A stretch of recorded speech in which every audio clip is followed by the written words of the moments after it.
नमस्कार, आप देख रहे हैं प्राइम न्यूज। मैं हूं राजेश कुमार। वक्त यूपी प्राइम का है।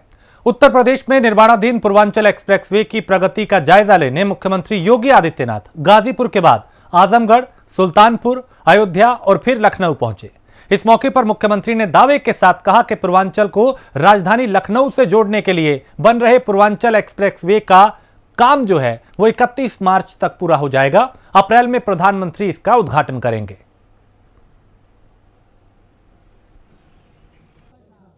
आप सब जानते हैं कोरोना वैश्विक महामारी थी, सारी गतिविधियां अस्त व्यस्त हो गई थी, लेकिन अब कोरोना पर नियंत्रण किया जा चुका है। सावधानी अभी भी आवश्यक है, लेकिन भारत दुनिया के अंदर एकमात्र देश है जिसने दो स्वदेशी वैक्सीन भी अपने लोगों को बचाने के लिए लॉन्च कर दी हैं और वैक्सीन इस समय लग रही हैं। मैं इसके लिए प्रधानमंत्री मोदी जी का उत्तर प्रदेश के नागरिकों की ओर से हृदय से अभिनंदन करता हूं, जिनके नेतृत्व में वैक्सीन निर्माण की कार्रवाई सफलतापूर्वक भारत ने दुनिया के सामने प्रस्तुत किया। लेकिन विकास का यह मॉडल हमारे जीवन में और भी अधिक खुशहाली लाने के लिए आवश्यक है और इसी दृष्टि से आज यह एक्सप्रेसवे के निरीक्षण के लिए ही आज मैं सुबह से निकला हूं। मैं हैदराबाद से लेकर के और पूरे लखनऊ तक इस पूरे एक्सप्रेसवे के हर एक जनपद में इन कार्यों का निरीक्षण करते हुए आगे बढ़ रहा हूं। मैं आप सबका हृदय से अभिनंदन करता हूं। हमारा प्रयास होना चाहिए कि अप्रैल में प्रधानमंत्री मोदी जी के कर कमलों से इस एक्सप्रेसवे का हम लोग लोकार्पण भी कर सकें। इसके लिए कार्यदायी संस्था, कॉन्ट्रैक्टर, स्थानीय जनता मिलकर के कोई कोर कसर न छोड़ें, जिससे समयबद्ध ढंग से हम इस कार्य को संपन्न कर सकें और यहां पर विकास की वे अनंत संभावनाएं आगे बढ़ सकें। मेरा यह मानना है पूर्वांचल एक्सप्रेसवे जैसे बनेगा, यहां पे रोजगार और नौकरी की ढेर सारी संभावनाएं आगे बढ़ेंगी। हमारे यहां के युवाओं को नौकरी और रोजगार के लिए अन्य राज्यों की ओर नहीं जाना पड़ेगा, दुनिया के अन्य देशों की ओर नहीं जाना पड़ेगा, बल्कि नौकरी और रोजगार के लिए जिसको आना होगा उत्तर प्रदेश में आएगा। यहां का रोजगार भी, नौजवान भी रोजगार पाएगा और दुनिया भी रोजगार और नौकरी यहीं पर प्राप्त करेगी। विकास में हम सबका एक सकारात्मक योगदान होना चाहिए, क्योंकि ये विकास ही हमारे जीवन में खुशहाली ला सकता है। हमें समृद्धि और खुशहाली का मार्ग विकास के माध्यम से ही देखने को मिल सकता है। ये केवल एक एक्सप्रेसवे नहीं, पूर्वी उत्तर प्रदेश की आर्थिक समृद्धि का बैकबोन यानी उसकी रीढ़ बनने जा रहा है। ये पूर्वी उत्तर प्रदेश को समृद्धि के एक नई ऊंचाइयों तक पहुंचाएगा। ये व्यापक संभावनाओं का एक क्षेत्र बनेगा, औद्योगिक निवेश होगा और ये औद्योगिक निवेश भविष्य में इस पूरे क्षेत्र के अंदर नौजवानों के लिए रोजगार की व्यापक संभावनाओं को आगे बढ़ाएगा। हमारा नौजवान देश और दुनिया के अंदर पलायन करने के लिए नहीं, बल्कि उसकी प्रतिभा और उसकी ऊर्जा का उपयोग हम पूर्वी उत्तर प्रदेश के माध्यम से एक नए भारत के प्रधानमंत्री मोदी जी के संकल्प को आगे बढ़ाने में यहां का नौजवान यहीं से अपना योगदान दे, इस विश्वास के साथ ये पूर्वांचल एक्सप्रेसवे का कार्य अंतिम चरणों की ओर अग्रसर है। राजसी का निरीक्षण करने के लिए मैं आज आपके जनपद में आया हूं। आप सभी भारी मात्रा में यहां पर उपस्थित हुए। मैं इसके लिए इन सभी कार्यों के प्रति रुचि रखने के लिए अपने विधायकगण श्री सूर्यभान सिंह जी, श्री सीताराम वर्मा जी, संगठन के अध्यक्ष डॉक्टर राम आशीष वर्मा जी और आप सभी पदाधिकारियों को हृदय से धन्यवाद देता हूं। आप सबको हृदय से मैं इसके लिए बधाई भी देता हूं कि कार्य समयबद्ध ढंग से आगे बढ़ रहा है और विश्वास व्यक्त करता हूं कि विकास के प्रति जो एक रचनात्मक माहौल आप सबने बनाया है, ये निरंतर आगे बढ़ते रहना चाहिए। पूर्वांचल एक्सप्रेसवे ये पूर्वी उत्तर प्रदेश के विकास की संभावनाओं की एक आशा की किरण है।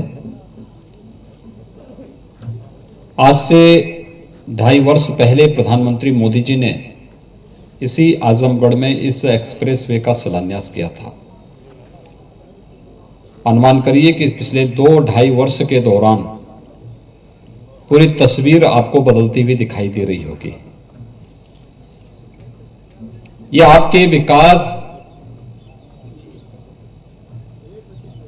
की जो अपेक्षाएं थी, उन अपेक्षाओं पर पंख लगा करके विकास के साथ आप सबको जोड़ने का एक प्रयास है प्रदेश सरकार के द्वारा। और इस दिशा से आज मैं स्वयं भी इस एक्सप्रेसवे के निरीक्षण के कार्यक्रम के साथ गाजीपुर से ही चला हूं। गाजीपुर, मऊ, आजमगढ़ होते हुए फिर हम लोग आगे बढ़ रहे हैं। हम सबको इस बारे में ध्यान रखना होगा कि विकास ही वास्तव में हम सबके जीवन में परिवर्तन लाएगी।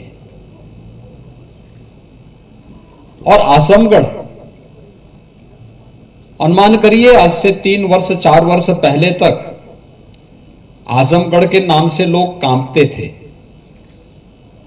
आजमगढ़ के नाम पर लोग किराए पे मकान नहीं देते थे।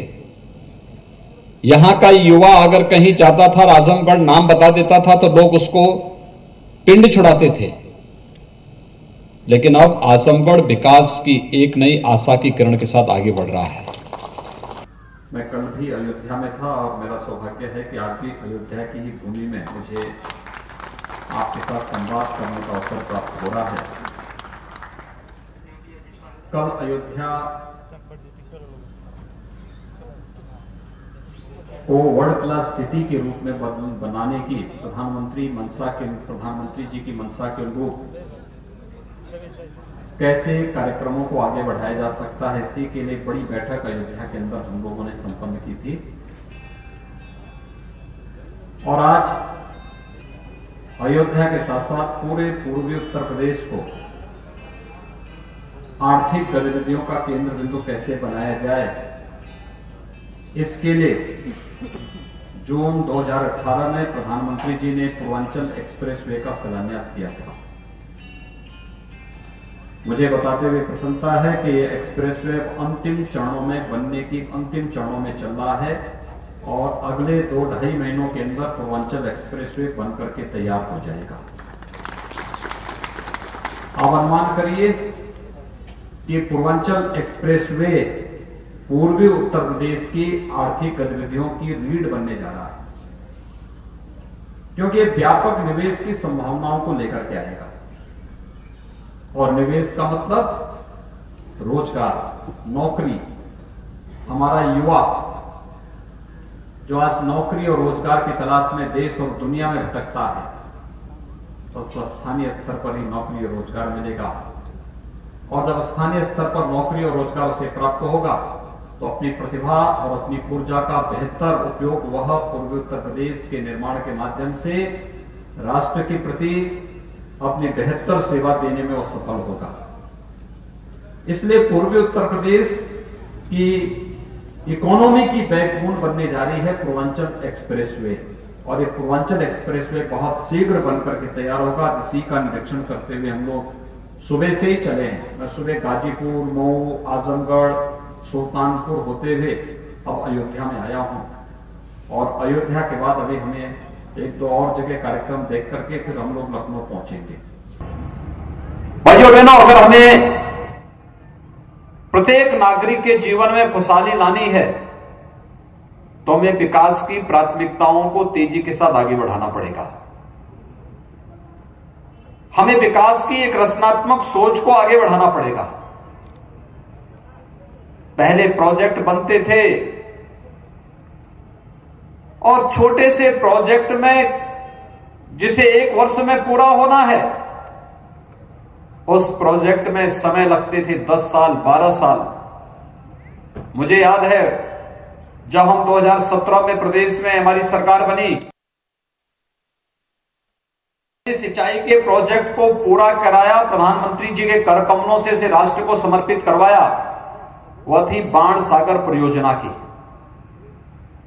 1973 में योजना आयोग ने वह प्रोजेक्ट बनाया था। 1978 में तत्कालीन प्रधानमंत्री श्री मोरारजी देसाई जी ने उसका शिलान्यास किया था, लेकिन 1978 से लेकर के अगले 40 वर्षों तक कोई उसका पुरसा हाल नहीं रहा। ऐसे अनेक योजनाएं थी जो बनती तो थी, लेकिन जब लागू होने की बात आती थी तो उसमें हमेशा समयबद्ध ढंग से काम नहीं चल पाता था। एस्टिमेट रिवाइज करने के लिए जाता था, सरकार पैसा नहीं देती थी और कार्य लटकता रहता था, विकास पिछड़ता था, नौजवानों की रोजगार और नौकरियां छीनती थी और हम विकास के पैमाने पे देश और दुनिया में पिछड़ जाते थे। उत्तर प्रदेश के परिषदीय विद्यालयों के लिए 69,000 शिक्षक भर्ती में मानवीय त्रुटि और दस्तावेजों के चलते चयनित होने के बावजूद नियुक्ति पत्र से वंचित अभ्यर्थियों ने लखनऊ के बेसिक शिक्षा निदेशालय का घेराव किया। सैकड़ों की संख्या में नियुक्ति की मांग को लेकर अभ्यर्थियों ने जमकर नारेबाजी की और धरने पर बैठकर यहां पे प्रदर्शन किया, यानी अपनी बात को प्रशासन तक पहुंचाया। दरअसल 800 विद्यार्थी ऐसे हैं जिनको अब तक नियुक्ति पत्र प्रदान नहीं किया गया। नियुक्ति पत्र प्रदान करने के लिए बेसिक शिक्षा निदेशक से भी एक बार मुलाकात कर चुके हैं, तो उन्होंने 10 दिन का समय दिया था, लेकिन महीने भर होने के बाद भी उनको नियुक्ति पत्र नहीं दिए गए। उत्तर प्रदेश के बेसिक शिक्षा स्कूलों में खाली पड़े पदों को लेकर 69,000 शिक्षकों की भर्ती का मामला लगातार उत्तर प्रदेश में बना हुआ है। जहां सरकार ने 69,000 शिक्षकों की भर्ती का रास्ता साफ किया था, तो वहीं उस चयन में छूटे अभ्यर्थियों ने आज लखनऊ के बेसिक शिक्षा निदेशालय पे अपनी नियुक्ति की मांग को लेकर प्रदर्शन कर रहे हैं। आप पीछे तस्वीरें देख सकते हैं कि यहाँ पर ये सभी शिक्षक है, अध्यापक है, जो कि 69,000 शिक्षकों में भर्ती में ये शामिल थे, लेकिन मानवीय त्रुटि के कारण इनका नियुक्ति पत्र नहीं दिया गया, जिसके कारण लगातार वे दफ्तरों के चक्कर लगा रहे हैं, बेसिक शिक्षा निदेशालय के चक्कर लगा रहे हैं, निर्देशक के चक्कर लगा रहे हैं और उनकी मांग है कि नियुक्ति पत्र उनको दी जाए। तो लगातार उसको लेकर ये लखनऊ के बेसिक शिक्षा निदेशालय जहां पर ये धरने पे बैठे हैं और अपनी मांगों को लेकर प्रदर्शन कर रहे हैं। तो साफ तौर पर ये प्रदर्शन कर रहे हैं और इनकी मांग है कि हमें मूल अभिलेख से नियुक्ति दी जाए। हमारे साथ कुछ अभ्यर्थी है, उनसे बात करते हैं।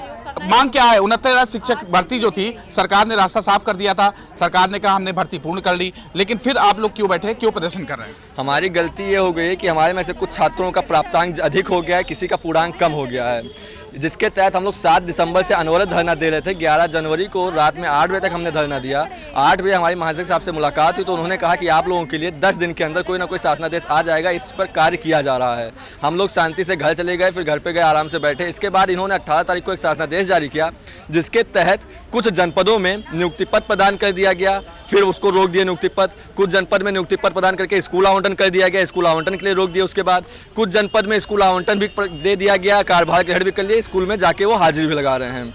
हमारा सिर्फ साहब डीजी साहब से यही निवेदन है कि हम लोगों के साथ भी एक ही प्रदेश में है, एक ही भर्ती है, एक ही बच्चे हैं, तो हम लोगों के साथ भी ऐसा ही न्याय हो, एक साथ हम लोग को भी स्कूल आवंटन किया जाए, हम भी अपने स्कूलों में जाके अपना कार्य संपन्न करें। इसके साथ साथ हमारे और अभ्यर्थी हम इनसे जानते हैं, पूरा मामला बताएं कि पूरा मामला है क्या आपका? सर, पिछली बार हम लोगों ने 36 दिन धरना दिया, 8 महीने से दौड़ रहे हैं, 2 और 4 महीने अक्टूबर से तो इस तरीके से भटक रहे हैं जैसे लग रहा ना हमारा घर हो ना परिवार हो। केवल झूठे आश्वासन पे आश्वासन दे दे करके हमारे साथ छलावा किया गया। उसके बाद चढ़ावा चढ़ने के कारण सेम हमारी गलती वाले जो 36 दिन हमारे धरने में रहे, उसमें से आधे से ज़्यादा अभ्यर्थियों का हो गया है, क्योंकि उन्होंने चढ़ावा चढ़ा दिया। हमारी औकात चढ़ावा चढ़ाने की नहीं है।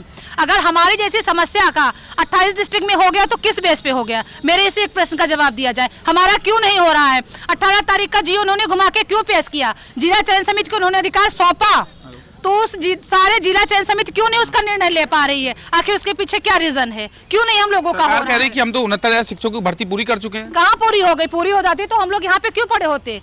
ये बताइए। आसान नहीं है, 2 महीने से हम लोग भटक रहे हैं और हम लड़कियों के लिए कितनी समस्याएं होती हैं, ना यहाँ रहने की व्यवस्था है, ना यहाँ खाने की व्यवस्था है। उस समस्या का, उस मानसिक पीड़ा का 1% कोई, और हम लोग शादीशुदा हैं तो बच्चे भी होंगे, क्या मानसिक पीड़ा का कोई अंदाजा लगा सकता है हमारी? और भी अभ्यर्थी हैं जो अपना घर छोड़कर यहाँ पर प्रदर्शन कर रहे हैं। कितने अभ्यर्थी हैं आप लोग?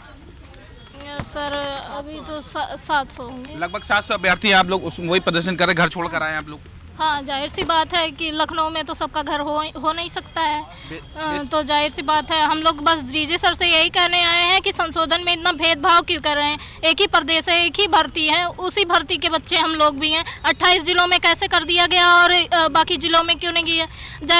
और उसमें स्पष्टीकरण में यही दिया गया था कि जो जिन जनपद के मेरिट में नहीं आ रहे हैं उनको न्याय विभाग में दिया। तो सर, हम लोगों ने 11 को यहाँ से उठ के गया था, तो इन्होंने कहा था कि हम ज़्यादा से ज़्यादा आपकी हित ही करेंगे। तो फिर सर ने मतलब जो ज़िले के मेरिट में आ रहे हैं अभी तक 28 ज़िलों में कैसे उनको कर दिया गया और कैसे नहीं कर दिया। मेरा डिस्ट्रिक्ट चेंज हो रहा है, तो सर मेरा जिस डिस्ट्रिक्ट के वास्तविक गुणांक में आ रहा है, वास्तविक गुणांक से वहाँ चाहे तो कर दें, या फिर जहाँ आवंटित हुआ एफिडेविट लेके वहाँ पर भी कर सकते हैं। मैं 67,867 की सूची में हूँ, तो सर से यही निवेदन है तो कि आप सर लोग अगर प्रदेश मांग नहीं पूरी तो बैठे रहेंगे आज आप लोग? हाँ सर, क्योंकि 28 जिलों में हमारी विसंगतियां जो हम लोगों के हुई है, 28 जिलों में कैसे कर दिया गया और हम लोगों का क्यों नहीं किया गया, बस यही प्रश्न है सर से। देखिए, ये थे अभ्यर्थी जिन्होंने साफ तौर पे कहा कि 28 जिलों में सरकार ने जो बेसिक शिक्षा विभाग है उन्होंने किस आधार पर भर्ती कर दी। हम भी उसी जो है भर्ती के अभ्यर्थी हैं, तो जिन आधार पर 28 की गई हमारी भी की, अगर हमारी मांगे इसके बाद नहीं पूरी की गई तो हम यहीं पर धरने पर बैठे रहेंगे और प्रदर्शन करते रहेंगे। कैमरा पर्सन बॉबी के साथ मैं जितेंद्र सिंह, प्राइम न्यूज़, लखनऊ। और लखनऊ में जिला प्रशासन और अब्दुल कलाम आजाद विश्वविद्यालय द्वारा संचालित 26 इंजीनियरिंग कॉलेज के सहयोग से द्वितीय चरण में 40 आंगनवाड़ी केंद्रों के 1246 बच्चों को खेलने, पढ़ने और खाद्य सामग्री का वितरण किया गया। राज्यपाल आनंदीबेन पटेल ने 40 आंगनवाड़ी केंद्रों के बच्चों को खेल खेल में शिक्षण कार्य से जुड़े खेलकूद के सामान उपलब्ध कराए। इस दौरान राज्यपाल आनंदीबेन पटेल ने कहा कि आंगनबाड़ी का शिक्षण कार्य अति महत्वपूर्ण होता है, लेकिन कोरोना के कारण आधी अधूरी शिक्षा हो पाई। लेकिन अब विद्यालय खुल रहे हैं, शिक्षकों को अब पूरी तन्मय के साथ, यानी पूरी एकजुटता के साथ, पूरे सम्मान के साथ और पूरे बेहतरी के साथ यहाँ पे काम करना होगा, तन मन धन के साथ।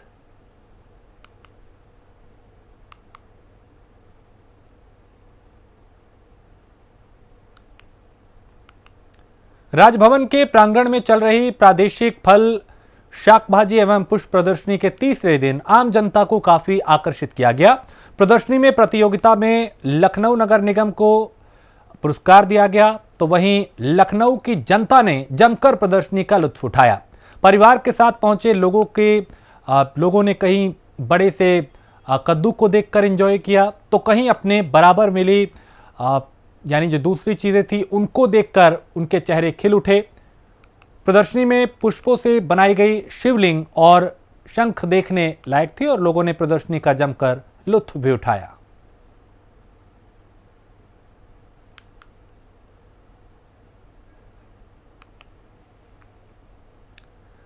मुरादाबाद में स्पेशल टास्क फोर्स और मुरादाबाद थाना सिविल लाइन पुलिस की संयुक्त टीम ने मुखबिर की सूचना पर भारी मात्रा में नशीला जहर पकड़ा है और जिसे पंजाब डिस्टिलरी से चंडीगढ़ ले जाया जा रहा था। पुलिस ने 32,000 लीटर अल्कोहल से भरा टेकर, एक कार और 2 मोटरसाइकिल के साथ एक गिरोह के 8 लोगों को गिरफ्तार किया है।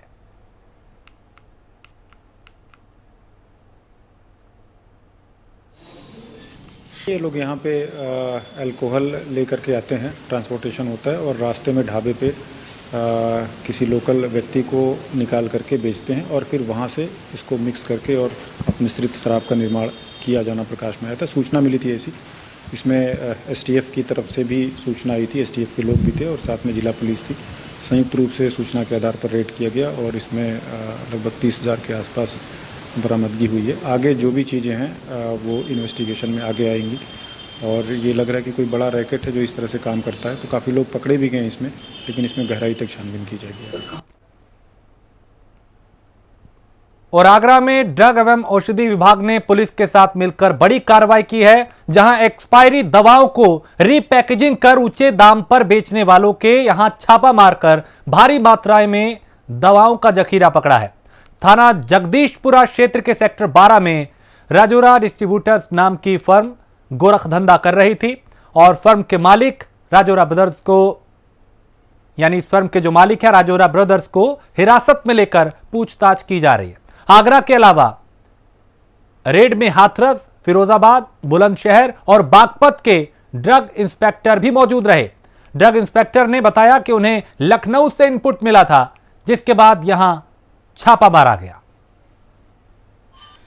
अभी जो हम लोगों के संज्ञान में आया है वो ये आया है कि ये क्या कर रहे हैं, स्ट्रिप में से रीप्रिंट कर रहे हैं, प्रिंटिंग हटा के रीप्रिंट कर रहे हैं। और अभी यहाँ जो दवाइयाँ मिली है उनकी हम सैम्पलिंग कर रहे हैं, जांच के लिए जो भेजी जाती हैं, और जो बाकी है उसका हम जब्त करने की कार्रवाई कर रहे हैं। मानवेंद्र मल्होत्रा हमारे संवाददाता इस पे ज्यादा जानकारी के साथ। मानवेंद्र, जो छापामारी की गई है उसमें क्या कुछ मिला? यहाँ पे बड़ी लापरवाही आ रही है जिस तरीके से लोगों की सेहत के साथ खिलवाड़ किया जा रहा था। आपको बता दूं, एक बार फिर ड्रग विभाग में जो ड्रग माफिया है आगरा में काफी खुलासे कर चुकी है ड्रग विभाग। ऐसे में एक और नया खुलासा किया है। आपको बता दें कि ये एक्सपायरी डेटों के एक्सपायर जो दवाइयां हो चुकी थी उनको रीप्रिंट करके दोबारा से मार्केट में बेचने का काम कर रहे थे। राजौरा ब्रदर्स नाम की एक फर्म पकड़ी गई है, जिनके यहाँ से अभी तक हालांकि ड्रग विभाग में ये अभी तक खुलासा नहीं किया कि इनके ड्रग कितनी कीमत, जो उनकी मार्केट कीमत कितनी है, लेकिन जो पकड़ी गई है वो सभी एक्सपायरी डेट की दवाइयां थी और उनको रीप्रिंट करके एक तरह से नया करके मार्केट में बेचा जा रहा था।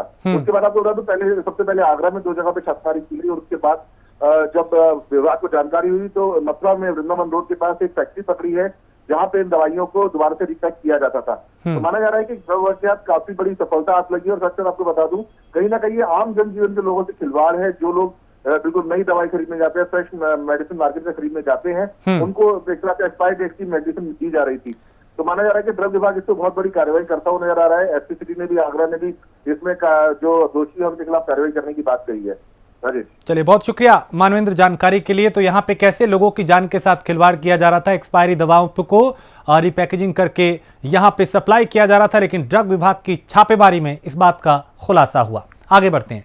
कोरोना पर यूपी सरकार ने प्रेस कॉन्फ्रेंस की और उसमें बताया गया कि मौजूदा वक्त में क्या हालात हैं और उससे निपटने की क्या तैयारी है। विगत 24 घंटों में संक्रमण के 70 नए मामले सामने आए हैं। ये लगभग 8 महीने के बाद है कि केसेस की संख्या 100 से भी कम हो गई है। इस समय एक्टिव इन्फेक्शन के केसेस की संख्या 3442 रह गई है, जिनमें से 978 संक्रमित व्यक्ति होम आइसोलेशन में हैं, अर्थात घर पर रहकर ही स्वास्थ्य लाभ कर रहे हैं, और 336 व्यक्ति निजी अस्पतालों में भुगतान के आधार पर अपना इलाज करवा रहे हैं। बाकी के सभी संक्रमित व्यक्ति राजकीय व्यवस्था में, जो अब L1, L2 और L3 लेवल के अस्पताल रह गए हैं, इनमें निःशुल्क इलाज करवा रहे हैं। इस समय अब L1 और कोविड केयर सेंटर के जो लेवल के अस्पताल थे उनको समाप्त कर दिया गया है, क्योंकि संख्या प्रदेश में बहुत कम रह गई है। लेकिन L2 और L3 लेवल के अस्पताल पूरे प्रदेश में चल रहे हैं और हर जनपद में कम से कम एक L2 या L3 लेवल का अस्पताल जरूर रखा गया है, जहां पर अगर कोई व्यक्ति संक्रमित होता है तो वो अपना निःशुल्क इलाज करवा सकता है। संक्रमण के प्रारंभ से अब तक जो लोग डिस्चार्ज हुए हैं, संक्रमण मुक्त हुए हैं, उनकी संख्या अब बढ़कर के 5,89,322 हो गई है। संक्रमित व्यक्तियों में से कुल 8,691 लोगों की आज तक मृत्यु हुई है। कल प्रदेश में 1,02,874 सैंपल की जांच की गई और अब तक कुल मिलाकर के 2,87,96,828 सैंपल्स की जांच करवाई जा चुकी है।